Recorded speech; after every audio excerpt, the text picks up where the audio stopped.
my fellow freedom lovers and sovereign thinkers. Thank you for tuning in to LO3 Podcast. My name is Craig, transmitting from the beautiful swampy mangroves of South Florida, and today's date is Friday, January 8th, 2021.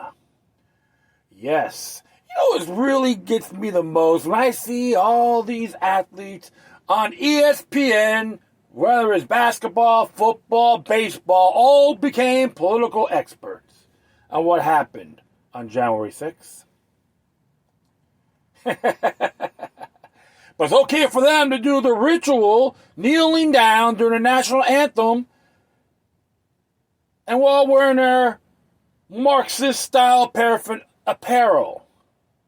Hypocrisy to the core. So who let the cows out?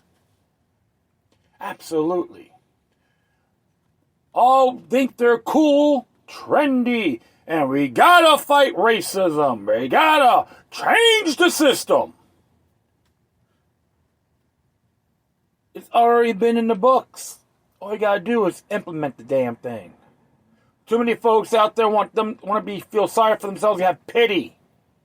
Doesn't work like that. Never said life is easy. I'm not a white privileged guy. I don't go around calling the government and go, yeah, I'm a white man. Governor, can I make love to my wife at 8 o'clock tonight? Okay, thank you. I don't need permission. My rights are natural born. Every single one of you out there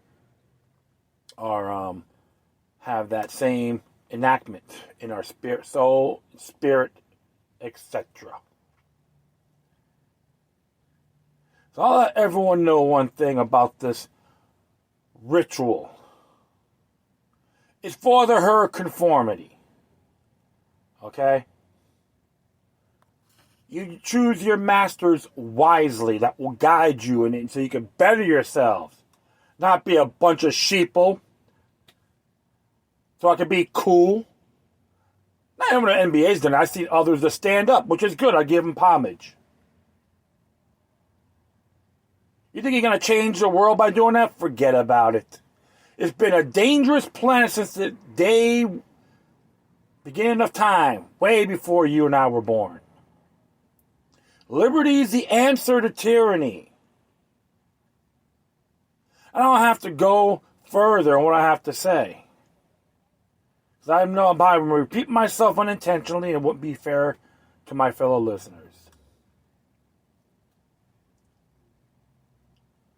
You are participating in a New World Order propaganda machine. Mind control aspects. You think, I'm going to idolize the young people. They can look up to me? No, you won't. You're not doing that at all. You're just dumb-downing the masses. Getting entrapped by the Edward Bernays' playbook called propaganda. So you athletes out there, you should take initiative on looking at these things. Now, I'm not condemning what you do. I know you made a lot of achievements. But you want this Marxist mentality in your event? In your organization? In your unions? Remember, when communism takes over, the first thing they'll do is smash unions forever and take most of the wealth. Conscriptedly, will you like that? I don't think so. If you don't like it, and you still pursue this, don't you ever come crying to a person like me. I'll just say, wear your shackles and chains, because you've earned it. It was never given. And I digress. That's how I look at things too, my friends. And it's just an example of what's been happening. So I'm going to talk on a few things. And I know a lot of people are still want a 25th Amendment, yeah! And how about the other clowns that are in there? You gonna vote, you gonna support them? People go, okay. Then you support exceptionalism. You have an unmerited argument with me. Well, I'm going to talk about a few things here. What's going on. And, like I said before, it was a social engineered incident, period. All you folks got to do is turn off the mainstream garbage media, do a little homework on citizen journalists. They have a lot more facts than what those douchebags will never ever want to tell you. Do that when you have a chance, if you haven't. Well, enough of that. This one here came out today by the Epoch Times. This is written by Amber Lee.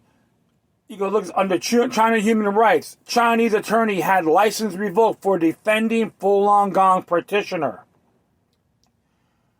Chinese human rights lawyer Ren Kuan revealed more details about local authorities' decision to revoke his license. Via a Twitter post on January 5th, he explained that the justice system of Henan province served him a notice in which it proclaimed that he violated a courtroom regulation during the trial of Falun Gong practitioner Zhang Minglang 2 years prior. Falun Gong, also known as Falun Dafa, is a practice centered around meditation exercises and moral teachings based on truthfulness, compassion, and tolerance. Amid Falun Gong's growing popularity in mainland China, the Chinese regime, fearing the practice would happen its rule, launched a sweeping suppression campaign in July 1999. Millions of Falun adherents have since been detained in prisons, labor camps, and other facilities in China, with hundreds of thousands tortured while incarcerated, according to the Falun Dafa Information Center. Ren represented Zhang after the latter was arrested in December 2017 for his faith. The license revocation notice alleged that Ren violated Article 39, Item 3 of the Administrative Measure for the Practice of Law, which states that an attorney may not reject the characterization of a heretical organization by the state. And that Ren's behavior was egregious and severely damaged the law profession. See, guilt trip, guilt trip, guilt trip. The Chinese regime has labeled Falun Gong, as many other minority faiths, as heretical organizations in its propaganda to vilify adherents. On Twitter, Ren roughly refuted these claims, stating that there is no law classifying Falun Gong as a heretical group, so it was not possible, for him to reject the characterization. Ren added that he was never informed of the Justice Department's investigation into him. Print cases. According to Minghu.org, a U.S.-based website that tracks the persecution of Falun Gong in China, Zhang was 82 years old when he stood trial on November 7, 2018. Zhang was charged for undermining the law using heretical organization. Zhang entered a not guilty plea. During the trial, Ren argued that his client had caused no harm to society and that there was no legal basis for the charge. Falun Gong believers, whether practicing in groups on the street corner or in public squares or practicing alone in their homes, do not endanger others or interfere with anyone's life, work, or studies. If they do not hinder or disturb others and, like the square dancers that gather at morning and dusk, have the same right to assemble and practice exercises outside, why do Falun Gong practitioners not have the freedom to practice their faith? Ren said in court.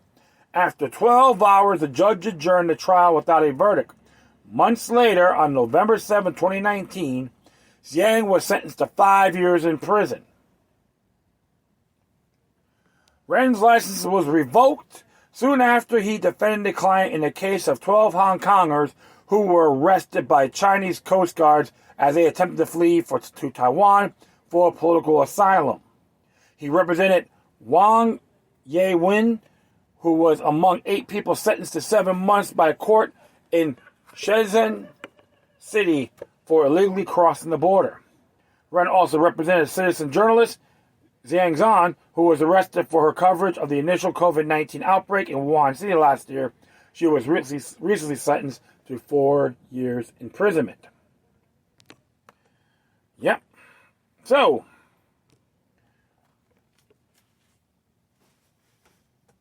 All you little communist sympathizers out there.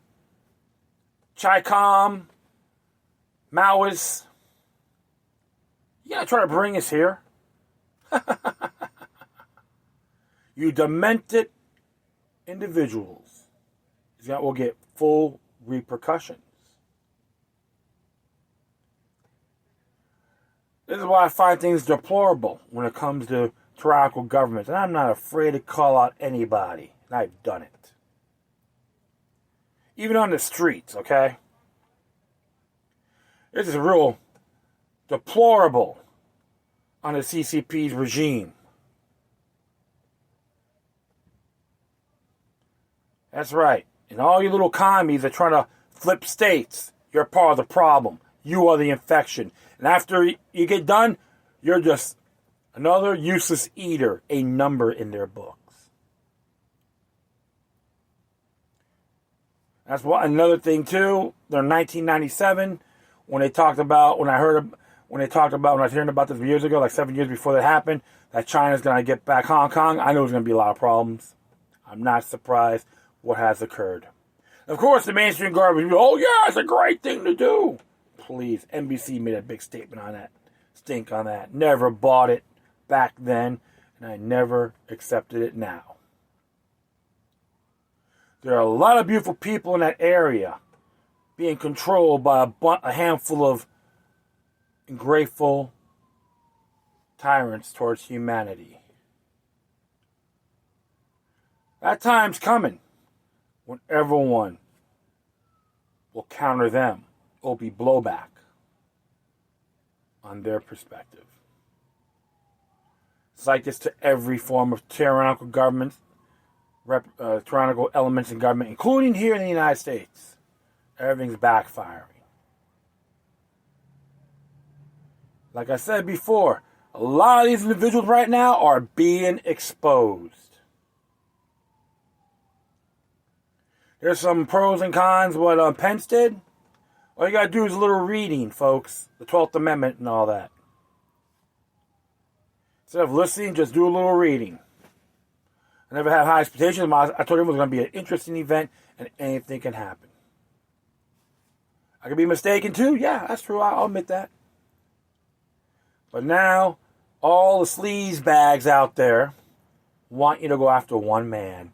And you got a lot of cheerleaders on Facebook. Text the 25th Amendment. We got to get rid of Donald Trump. But you support the scumbags. They're in there now. Exceptionalism. Right? Well, speaking of this is what FineLaw.com has to say. Yes, Trump can be charged with inciting a riot. It is by Joseph Foulbush, Esquire. Came out today. Donald Trump issued a video statement on Thursday, January 7th, acknowledging that Joe Biden was the winner on the November election. While he admitted no wrongdoing, part of the impetus for finally acknowledging his defeat be because he's in danger of facing criminal charges or for inciting a riot. You sure about that? I haven't seen that. I haven't seen anything like that yet. I'm not even a Trump lover, folks, okay? So let's keep on going. Trump made sure to call the actions he requested from his supporters on Wednesday heinous and said he was outraged by the violence, yet retroactively calling for peace and denouncing violence is not enough to avoid criminal charges. Michael Shurin, the acting U.S. attorney for the District of Columbia, told several news outlets that all potential criminal charges are being considered, including against the president. If the evidence fits the element of a crime, they're going to be charged, Sherwin noted. Applying the Anti-Riot Act to Wednesday's events, federal law prohibits inciting riot under 18 U.S. Code Section 2101. Anyone uses interstate travel to organize, promote, encourage, participate in, or carry on a riot or commit any act of violence in furtherance of a riot, aid or abet a person doing the above is guilty of a federal crime. Trump, of course, encouraged and gathered supporters from across the country to attend his rally, which is true. Congress passed a law in 1960 to define a riot in D.C. as a public disturbance involving an assemblage of 5 or more persons in which by tumultuous and violent conduct or threat thereof create grave danger or damage or injury to property or persons. Did Trump's actions amount to inciting a riot? There's a strong argument to be made. Here are some of his remarks at the Save America rally on January 6th. They are presented in order, so you'll notice the rhetoric gets more extreme later in the speech. You don't concede when there's theft involved. We're gathered together in the heart of our nation's capital for one very, very basic and simple reason: to save our democracy. I say Constitution Republic, but I'll carry on. I know that everyone here will soon be marching over to the Capitol building to peacefully and patriotically make your voices heard. Tuesday, we will see whether Republicans stand strong for the integrity of our elections, but whether or not they stand strong for our country. We're probably not going to be cheering so much for some of them, because you never take our country back with weakness. Our brightest day are before us. Our greatest achievements still wait. I think one of our great achievements will be election security, because nobody, until I came along, had an idea how corrupt our elections were. And again, most people will stand there at 9 o'clock in the evening and say, I want to thank you very much. And they go off to some other life. But I said something's wrong here. Something's really wrong. Can't have happened. And we fight. And we fight like hell. If you don't like the fight, if you don't fight like hell, you're not going to have a country anymore. So we're going to walk down Pennsylvania Avenue. I love Pennsylvania Avenue, and we're going to the Capitol, and we're going to try and give the Democrats The Democrats are hopeless. They are never voting for anything, not even one vote. But we're going to try and give our Republicans, the weak ones, because the strong ones don't need any of our help. We're going to try to give them the kind of pride and boldness that they need to take our country back our country. Particularly the last comment, which concluded a speech that lasted more than an hour and focused mostly on allegations that the 2020 election was stolen, should be seen for any objective measure as encouraging or promoting a riot. Okay, so the last comment, right? So that's as what this person's claim. Trump promised to go with his supporters and told them to march on Capitol building after repeatedly saying they need to fight for the protect their country. So, what constitutes a fight? Correct? So I'll carry on here. I'll keep on here. Or they wouldn't have a country anymore. Well, Trump was lying when he said he would go with them, promising that he would embolden the crowd. Trump then failed to immediately call for peace after the rioting started and failed to call the National Guard. Pence had to do so. Well, according to President Trump, he actually made that claim that he did call the National Guard. All right. First Amendment considerations. Inciting violence has never been protected speech under the First Amendment. However, the Fourth Amendment recently held that the Anti-Riot Act is in part unconstitutional, holding that the words promote and encourage are overboard. The U.S. Supreme Court has not held similarly, however, as yet no other circuits have adopted a similar holding to the Fourth Circuit's absent Supreme Court involvement. Prosecutors would only have to show that Trump encouraged or promote a riot, not that he recognized or participated in it. Presidential immunity and pardoning power. While in office, Trump enjoys presidential immunity. That immunity ends on January 21st. The Department of Justice can file criminal charges then. Trump is likely at this point to pardon himself before leaving office. However, whether a president can pardon himself is unclear. Actually, he can, according to a Judge Napolitano. I did a show on that too. Regardless, President-elect Biden nominated Merrick Garland to be the Attorney General on the same day Trump encouraged his supporters to riot. Biden said he wants Judge Garland to follow the law, not political considerations. I'm going to look up this guy, Merrick Garland, when I have a chance. So when I do, I'll share this with you. In this case, following the law means charging Trump under the Anti-Riot Act. The political difficulties associated with prosecuting a former president do not need to prevent the DOJ from doing its job. Well, I'll be honest. If this does occur, Mr. President Trump or Donald J. Trump is presumed innocent until proven guilty. I can tell you this, there's a lot of evidence right now, thanks to this journal, Citizen Journalist, proved it was a social engineered event. All you gotta do is look. I don't have to explain every time. Look it up. You'll be surprised. Okay, even Gateway Pundit, believe it or not, and many other sites, they have done it. It's a lot bigger than what the mainstream news is telling you. But always beware of the witch hunting game. Okay?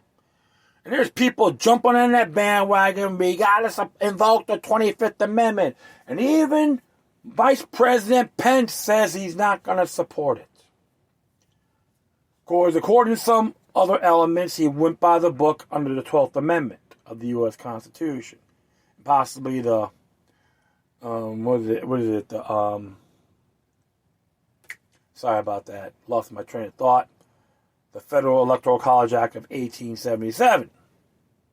I'm not too crazy about him, but he's trying to go maybe flip-flopping or being considerate or thought he did some things about a book. And I know about that. I seen him do that. Possibly he signed a handshake and someone gave him a medal with that. So there's a lot of controversies on that as well. There's videos on that, folks. Please look it up. Don't rely on the mainstream garbage media because they're trying to screw you left or right. Because here's the thing, especially in my age group. If you haven't learned anything from September 11th, then you're officially delusional. Politically speaking. You are a tyrannical sympathizer.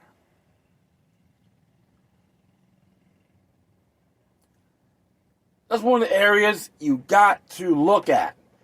Examine everything. They don't want you to know that. This is the establishment. And yes, don't get me wrong. Trump has his faults. There's a good amount of things I am not too pleased with. But make him the worst president ever? Come on. Don't be delusional. Do a little homework. And listen to the dimwits. The habitual offenders. Claim they honor their oath of office under the U.S. Constitution. And they don't even look at that. They're just giving you a charade. They try to talk to you like trying to sell you a lemon car. Think for yourselves. That's how I'm looking at it. Because this is a lot bigger than President Trump. They're I'm like telling people, this is trying to be a successful coup. They want, after they take over Washington, they want to take over every state that defies them. Do you want that? Do you want your neighbors you may have your disagreements with, you want them taken? If you don't defend their liberties or your enemies, you'll be next. We all got obligations here. Every single one of us. Don't fall for the propaganda matrix. Do your own homework and judge for yourselves. And speaking of federal intervention and all that, everyone's worried about Biden. Harris going to take away all our guns with the flip of a wrist. And other things of our rights. Here's what Mike Maharry has to say. This is on January 4th. I didn't know about this till later because there's so much information out there, folks. But this is important. The Anti-Commandeering Doctrine and Introduction. The Anti-Commandeering Doctrine provides a powerful tool to undermine overreaching unconstitutional federal power. So what is this doctrine? What it is based upon? And how it can be used as an effective tool for liberty? How do we confront federal overreach? Most people assume the feds have the final say. When Uncle Sam says jump, the states and local government simply ask how high. But given that the federal government was intended to limit its actions to constitutionally delegate powers and all other authority was left to the states and to the people per the 10th Amendment. How do we hold the federal government in check? How do we stop it from exercising powers not delegated? This isn't a new question. In fact, those skeptical of the Constitution raised it during the ratification debates. James Madison answered it in Federalist Papers 46. In this blueprint of resisting federal power, Madison offered a number of actions, but most significantly, he suggested that a refusal to cooperate with officers of the Union would impede federal overreach. And what he says here, what says here, should an unwarrantable measure of the federal government be unpopular in the particular states, which would seldom fail to be the case, or even a warrantable measure be so, which may sometimes be the case, the means of opposition to it are powerful and at hand.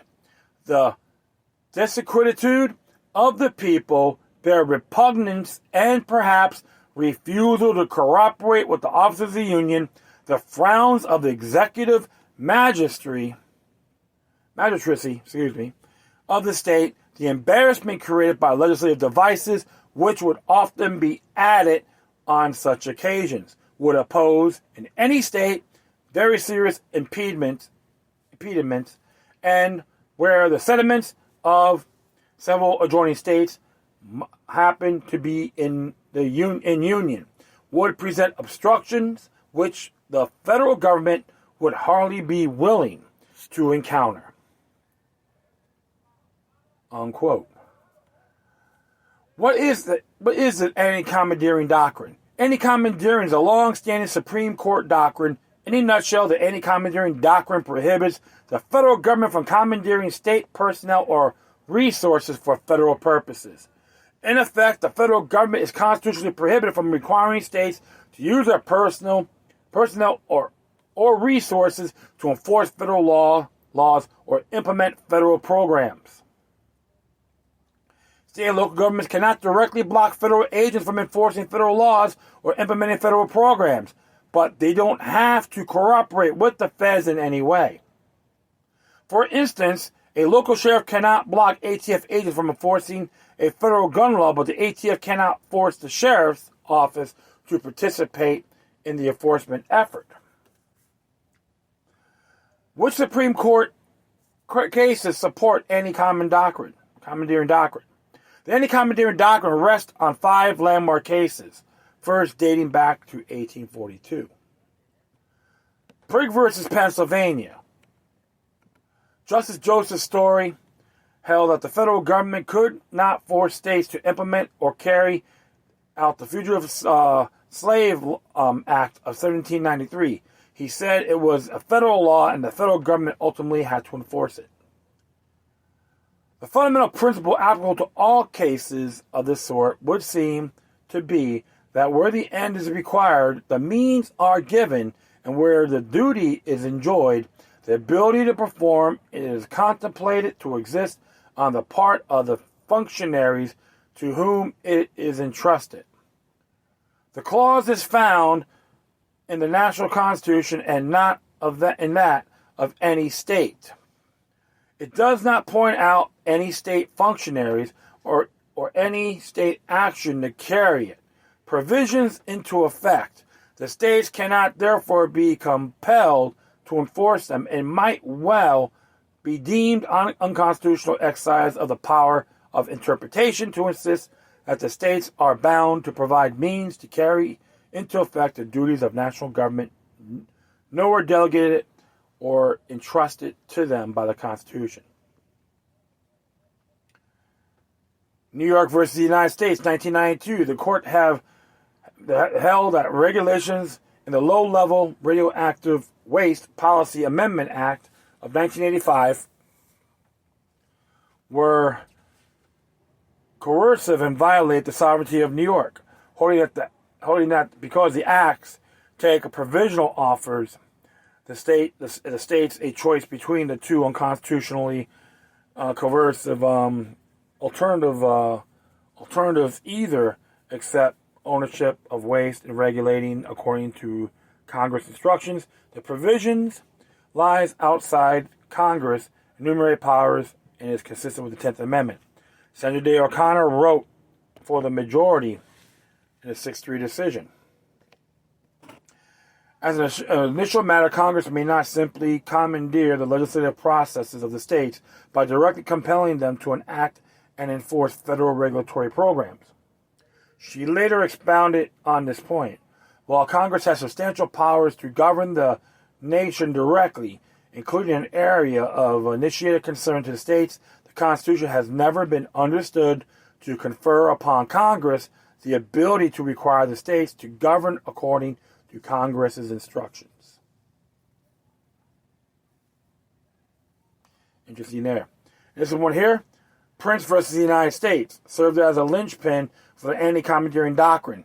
At issue was a provision in the Brady gun bill that required county law enforcement officers to administer part of the background check program. Sheriffs Jay Prince and Richard Mack sued, arguing these provisions unconstitutionally forced them to administer a federal program. Justice Anthony Scalia agreed, writing in the majority opinion, it is apparent that the Brady Act purports to direct state law enforcement officers to participate, albeit only temporarily, in the administration of a federally enacted regulatory scheme. And even before that, Judge Roll favored them as well. Okay, which he was the one who got shot in Tucson, Arizona.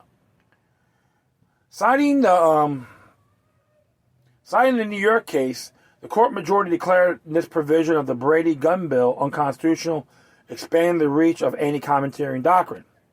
We held in New York that Congress cannot compel the states to enact or enforce a federal regulatory program. Today we hold that Congress cannot circumvent this prohibition by conscripting the states' officers directly. The federal government may neither issue directives requiring the states to address particular problems nor command the states' officers or those of their political subdivisions to administer or enforce a federal regulatory program. It matters not whether policymaking is involved, in no case by case, weighting on the burdens or benefits it's necessary. Such commands are fundamentally incompatible with our constitutional system of dual sovereignty.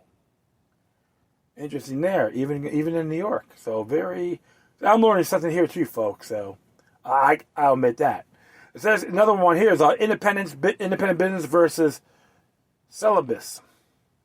2012, the court held that the federal government cannot compel states to expand Medicaid by threatening to withhold funding for Medicaid programs already in place. Justice Robert Kennedy argued that allowing Congress to essentially punish states that refuse to go along violates constitutional separation of powers.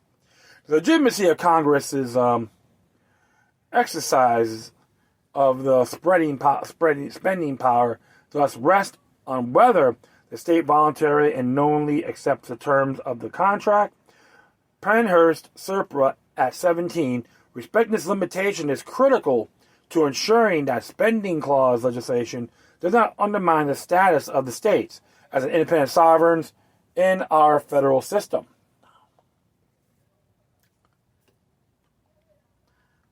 That system rests on what might at first seem as counterintuitive insight, that freedom is enhanced by the creation of two governments, not one. Of course, it's Bonds 564 U.S., quoting Alden versus Maine, which is in 1999. For this reason, the Constitution has never been understood to confer upon Congress the ability to require the states to govern according to Congress's instructions. The New York Supra at 162. Otherwise, two government system established by the framers will give way to a system that vests powers in one central government and individual liberty would suffer. Murphy versus NCAA. I call them the MCAA now. Marxist Collegiate Athletic Association, based on their ludicrous rituals and all that. The court, this in 2018, the court held that Congress cannot take any action that dictates what the state legislatures may or may not do.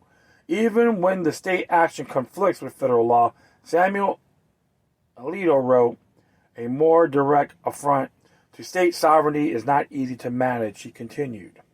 The anti-commandeering doctrine may sound arcane, but is simply the expression of a fundamental structural decision incorporated into the Constitution, i.e. the decision to withhold from Congress the power to issue orders directly to the states. Conspicuously absent from the list of powers given to Congress is the power to issue direct orders to the governments of the states. The anti-commandeering doctrine simply represents the recognition of this limit on congressional authority. Taken together, these 5 cases firmly establish a legal doctrine holding that the federal government has no authority to force states to participate in implementing or enforcing its acts. Madison's advice in Federalist 46, supported by the anti-commandeering doctrine, provides a powerful tool that states can use against federal acts and regulatory programs. Can't the federal government punish wayward states by cutting funds?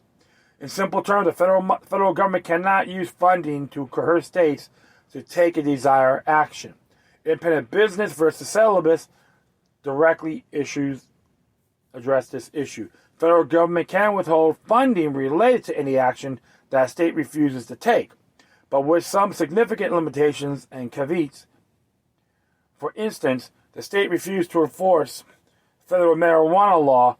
The federal government can possibly cut some funding relating to drug enforcement, but it cannot unrelate funding to punish a state. In other words, Congress couldn't cut education funding to punish a state for not cooperating with marijuana prohibition. How do we determine what is or isn't constitutional? Isn't that the Supreme Court's job? The short answer is it doesn't matter. Constitutionally isn't part of the equation. The anti-commandeering doctrine doesn't depend on finding of constitutionality. Constitutionality. Or constitutionality,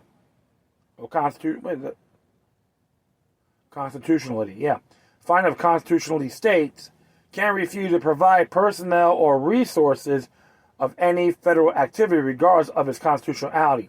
The utilization of state recourses, funds, and personnel are totally at the discretion of the state government. Will this strategy work?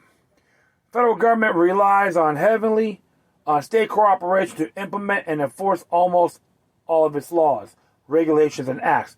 By simply withdrawing the necessary cooperation, states and localities can nullify many federal actions in effect. As noted by the National Government Association during the partial government shutdown of 2013, states are partners with the federal government on most federal programs. Partnerships don't work too well when half the team quits. By withdrawing all resources and participation in federal law enforcement, efforts and programs implementation, states and even local governments can effectively bring the federal actions to an end. Consider the 36 states that have legalized marijuana despite federal prohibition. The legalization of marijuana as a state removes a layer of laws prohibiting possession and use of marijuana even through federal prohibition would remain in effect. This is significant because FBI statistics show that law enforcement makes approximately 99 of 100 marijuana arrests under state, not federal laws. Well, when states stop enforcing marijuana laws, they sweep away most of the basis for 99% of marijuana arrests. Furthermore, figures indicated would take 40% of the DEA's yearly budget just to investigate and raid all of the dispensaries in Los Angeles, in a single city and a single state. This doesn't include the cost of prosecution. The lesson: the feds lack the resources to enforce marijuana prohibition without state assistance. The same is true for virtually every federal action, from gun control to Obamacare to FDA mandates. The federal government depends on the states, and the states don't have to cooperate. And Mr. Meharry is absolutely correct. It's like I said, you can make things happen. And the fact is this. Look what happened with the marijuana prohibition movement. Well, a lot of the great amount of states in this country starting to decriminalize it, putting it in their constitution, etc. You can do it to anything, including firearm rights, which a lot of the counties around the country, including states, have Second Amendment Preservation Acts. We can use 10th Amendment Acts as well. So, if people are worried about Joe Biden and Kamala Harris and all of those dingbats that are trying to kiss the floor they walk on a political scale, laugh at them. Just laugh at them. Take action, plant a seed, not a no tree. Focus on your local and state governments and tell them where you stand.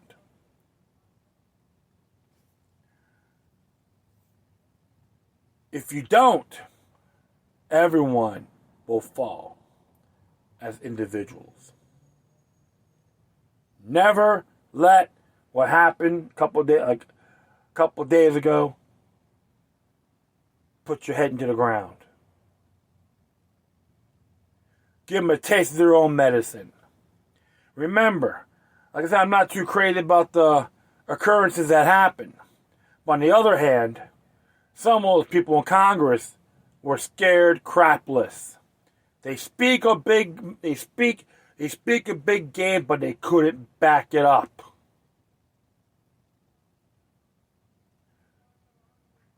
So if many people can do that, I know it's infiltrated, but the ones that try to stand for what's right instead of damaging anything, if they can do that, if you could give them a taste of their own medicine on a federal level, you could do it in the states and local with intellectual ammunition. That's how you get them. Because when you use that, they worry about it a lot more. And don't be surprised, their defense will be hot air, excessive rhetoric. And that will be it. I thank everyone for listening. Plus, feel free to download and share this throughout your social media networks. If you have any questions, comments, or something interesting or check out, whatever you do, please send your correspondence to Decorum. Furthermore, I'll leave the footnotes of these articles on my Spreaker page. If you want to contact me, you can hit me at LokiLuck3@gmail.com or LokiLuckNumbers03@protonmail.com. And if you want to send a donation, you can hit me at both PayPal.me and Cash.app, which is at /LokiLuck3. Support the Epoch Times, 10th Amendment Center, even Find Law. They got their, sometimes I don't agree with some of their articles, but they got some good input as well. You give them that inspiration. And what was the other one? I was going to find out. Yeah, I just been going a little crazy here. Yeah, that's how you do it. So definitely make that happen, okay? All right, once again, thank you for your time. Plus, always remember that demoniac resistance is healthy for the soul and can liberate humanity. Until next time, take care of yourselves. Keep on spreading love. May your guardian spirits be with you.